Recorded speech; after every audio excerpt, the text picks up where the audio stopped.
دا کیسه د داسې وخته چې کله په دې دنیا کې یو خطرناک وایرس راغلی و او کله چې خلک به یو بل سره نږدې شو نو یو بل ته به دا جراثیم ولګېده او ډېر ژر به دوی مړه شو.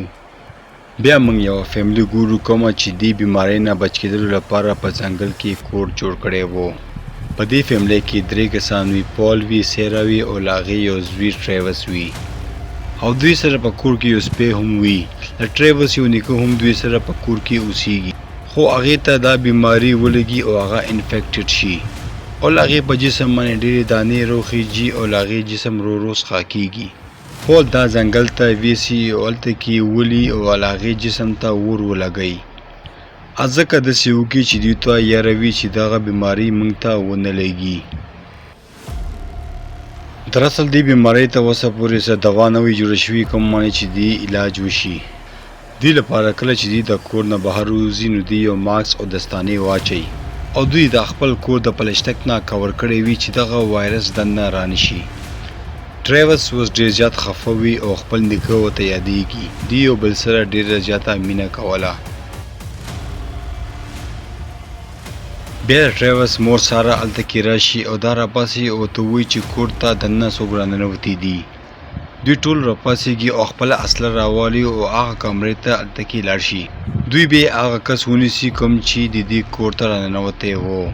پال دا په خپل ټوپک باندې وایي او هغه بېهوشه کړي او بیا بار ځنګل ته ویسي او هلته کې په ونې باندې وتړي چې دغه پته ولګوي چې دا سړی خو د بیمارۍ نه انفیکټډ خو نه دی. بل سال پال هغه کړکۍ جوړوي کومه چې هغې ماته کړې وه او هغه سړی ټوله شپه بهر په ځنګل کې پرېږدي کوم چې دی هغه ونې سره تړلی و.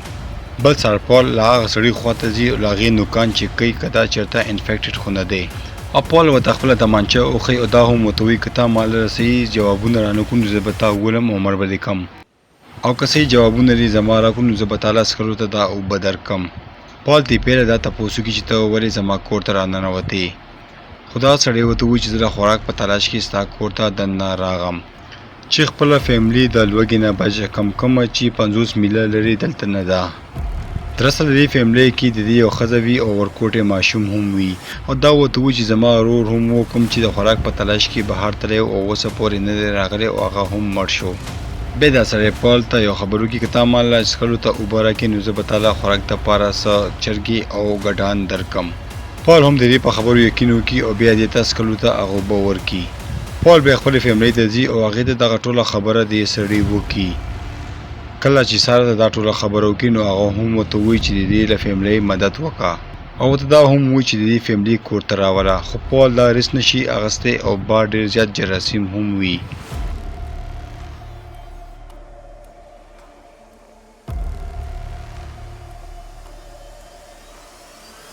پال ساره ته وایي کېدای چې دا سړی دروغ وایي خو بیا هم پال د ساره خبره ومني. پال خپل ګاډی روکاږي او هغه سړی شاته کښېني او هلته روان شي کوم ځای کې چې د دې فیملي وي. کله چې دوی په لاره کې روان نو هلته کې په دوی باندې څوک حمله وکړي او د دې ګاډۍ په ډزو باندې ولي. دا د ګاډۍ نه بهر راټوپ کړي او له ګاډۍ لاندې کښېني او هغه سړی په ډز باندې ولي. بیا دا لاړ شي او هغه بل کس هم مړ کړي خو کله پال چې دا خلک چیک کړي دا انفیکټډ نه وي بیا دوی یو کنده کې دا واچوي. ډرایور چې کله شیشې نه د خپل پلار ګاډۍ وګوري نو هغه بهر وځي او پلار ته راشي. بیا هغه سړی دوی خپلې فیملۍ سره میلاوي چې له هغې د ښځې کیم او د زوی انډریو نوم وي. بیا دوی یو ځای ناستې روټۍ خوري او پال دې ته د خپل کور باره کې هر څه وایي کوم چې به دوی لازمي فالو کوي. کور نه به بهر هسې بېسه نه وځئ، د کور د صفایي خیال به هم ساتئ او دغه شانې د ټولو خلکو خپل کمرو ته لاړ شي او ویده شي. بله ورځ بیل ډرایور سره بهر جنګل ته لاړ شي او هغه دې ته د لرګي کټ کولو چل ښیي. ډرایور اوس دې خلکو سره ډېر زیات خوشحاله وي کوم چې به پیله ډېر زیات خفه و او دوی ټول ډېر زیات خوشحاله وو او دا ټول یو ځای کار کوي. یوه شپه ډرایورز دا کیم ګوري کوم چې دا انفیکټډ شوي وي او هغه دا ډرایورز هم انفیکټډ کړي. بیا هغه د خوب نه راپاڅېږي او هغه ډېر زیات یېرېدلی وي. ډرایورز ته خوب نه ورځي او هغه د کور لاندې تاخانې ته لاړ شي کوم ځای کې چې کیم پیلنه ناسته وي. کیم ته هم خوب نه ورځي او دوی دواړه یو ځای کښېني او یو بل سره خبرې شروع کړي. خو ډرایورز هلته کې دې سره ناستي او خبرې کوي. هغې نه پسه ډرایورز هلته نه لاړ شي او ګوډ نایټ ورته ووایي. بل ورځ دوی بیا هلته کې ځنګل ته لاړ شي او لرګو پسې. ټریورس هلته کې هغه جنۍ ته اوس هم ګوري او د هغې پلار دې ته راشي. بیا هغه سپی هلته کې ګوري او غاپي او هغه پړی وشکوي او هلته نه وتښتېږي.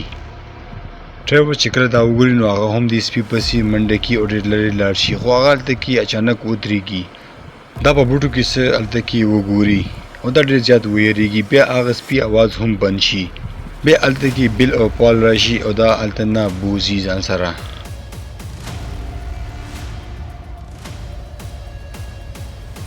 ټریورس اوس ډېر زیات خفه وي چې هغه سپی دې نه لاړو. پال ټریورس ته راشي او هغې سره کښېني، خو څه هغه عجیب غوندې کې پینټینګ کوي او پال دې ته وایي چې دغه سپی د کور لاره معلومه ده ورته او دا به ډېر ژر واپس کور ته راشي او ته فکر مه کوه. بل خوا ته ټریورس یو ځل بیا نیمې شپې پاڅي او هغه لاندې بیسمنټ ته کوشي، کوم ځای کې چې دا هغه ماشوم ګوري او هغه اوده شوی وي. خدای هلته نه اوچت کړي او خپل له مور او پلار کمرې کې پرېږدي. بیا ټریورس هلته کې هغه دروازه ګوري چې چا کولاو کړې وي او څه عجیبه غوندې کې اوازونه ترې راځي. هغه ویریږي او یو ځل بیا هغه له کور خلکه ټول راپاڅي او دوی هغه سپی ګوري چې هغه ډېر زیات بیمار وي او د اینو نه ډک وي او هغه هم انفیکټډ شوی وي. او ټریورس هم هلته کې راتلو ته ډېر ضد کوي، خو دی منې کوي او هلته کې پرېنږدي. پال او دا بل سړی هغه سپی هلته نه ویسي او په ځنګل کې خښ کړي او ویسوځي. او دا ټول خلک ډېر پریشانه وي او دا فکر کوي چې دا سپی له کور دننه څنګه راغو، حالانکې دا دروازه خو بنده وه او لاک وه. پال چې کله ټریورس نه تپوس کوي چې دا دروازه تا کولاو کړې وه، هغې ورته وایي چې نه، کیدای چې دا هغه ورکوټي ماشوم دا دروازه کولاو کړې وي، ولې چې دا لاندې راکوز شوی و، زما له نیکه په کمره کې اوده و. پال چې کله دې ماشوم نه تپوس کوي نو دا ورته وایي چې ما له هېڅ هم یاد نه دي. پال ډېر زیات پریشانه وي او هغه نه پوهېږي چې اوس څه وکړي. هغې ته دا یاره وي چې کیدای چې دې سپي نه چاته بیماري لګېدلې وي او دې کې څو انفیکټډ شوي وي. پال له بیل فیملۍ ته وایي چې تاسو څو ورځو لپاره کوارنټاین شئ. ټریورس هم خپل مور او پلار سره کوارنټاین شي. بیا هغه یو ځل بیا خوب ګوري کوم چې د ځنګل نه بهر وتی وي او هغه بیا څه د یرې شي هلته کې ګوري او جاړي او دا یو دم بیا راپاڅېږي. دا ګوري چې د خولې نه ډېره زیاته اینه را روانه وي او هغې لاسونه باندې هغه دانې وي او دا انفیکټډ شوي وي. او دا هلته کې خپل نیکه هم ګوري کوم چې د بیمارۍ نه انفیکټډ وي او د هغې د خولې نه هم دا اینه را روانه وي. خو دا هم د ټریورس یو خوب وي کوم چې دا د خوب نه بهر روځي. ټریورس بیا د کمرې نه بهر روځي او دا د بیل کمرې ته لاړ شي، کوم ځای کې چې دا خپلې ښځې ته وایي چې موږ ته اوس دلته نه تګ پکار دی او هغه ماشوم هم ډېر زیات جاړي. بیا ټریورس خپل پلار ته لاړ شي او هغې ته وایي چې هغه ماشوم دې بیمارۍ نه انفیکټډ شوی دی او هغه ډېر زیات جاړي او هغې د کیم او د هغه ښځې خبرې هم واورېدې. پال او ساره خپل اسلحه راوالي او ماکسونه واچي او بهر روځي او د دې کمرې ته ورشي. پال چې کله ور وډبوي نو هلته نه بیا سړی روځي او د دې په خېټه تمانچه کېږدي او ته وایي چې دغه ماسک لاندې کوز که. دا سړی ته وایي چې زه تا له هېڅ نقصان هم نه در کوم، بس زه دلته نه خپله فیملي وکاږلو کوشش کوم او ما پرېږده. بیا خپل ښځې ته وایي چې بهر وځي او هلته نه روان شي. خو دې چې کله بهر وځي ساره په دې باندې تمانچه کېږي او ته وایي چې زما خاوند پرېږده او دغه شان دې دا فیملي دې ونیسي. بل خوا ته ټریورس هم دا ارڅه اوري او په کمره کې ناست وي. پال اوس پوه شي چې دې د بیمارۍ انفیکټ شوي دي او دې بهر بوځي او مړه کوي. خو بیل په دې باندې حمله وکړي او دا په ګټه باندې په سر ووي او هلته کې لړه کړي. خو ساره په دې باندې شاده نه ډز وکړي او دا مړ کړي. کوم چې خپل زوی هلته نه وتښتي او منډه کړي نو پال په دې باندې هم ډز وکړي او د دې هغه زوی ولي او هغه هلته کې مړ کړي. بیا پال په کیم باندې هم ډز وکړي او هغه هم هلته کې مړه کړي.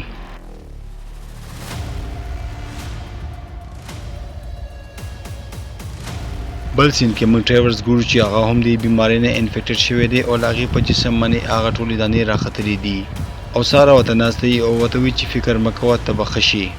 بل خوا ته موږ ساره او پال ګورو چې هغه یو بل ته مخامخ ناست وي او داسې معلومیږي چې دوی دواړه هم د بیمارۍ نه انفیکټډ شوي دي او دغه فلم دلته کې ختم شي.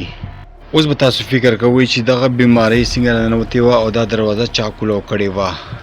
دا دروازه ټریورس کولاو کړې وه کوم چې دې سپي لپاره چې دا دننه کور ته راشي، ولې چې انډروز ډېر زیات ورکوټی ماشوم و او هغې لپاره دا دروازه کولاول دې باندې 3 تالې لګېدلې وي او دا ډېره ناممکنه خبره وه او ټریورس خپل پلان نه یېرېدو او هغه د دې الزام په دې ماشوم باندې لګولی و. په کومه شپه چې دې ماشوم د مور پلار په کمره کې پرېغوستو نو دې ماشوم نه دغه بیماري دې مور پلار ته ولګېده. بل خوا ته پال او سیلنا دا جراثیم د ټریورس نه لګېدلي وو. او دې نه موږ ته پته ولګېده چې دغه ټول بیماري د ډرایورس نه د خلکو ته ولګېده او دا ټول خلک دلته کې مړه شو. که دغه فلم تاسو ته ښه لګېدلي دا فلم ضرور لایک کړئ او زما چینل سبسکرایب هم کړئ.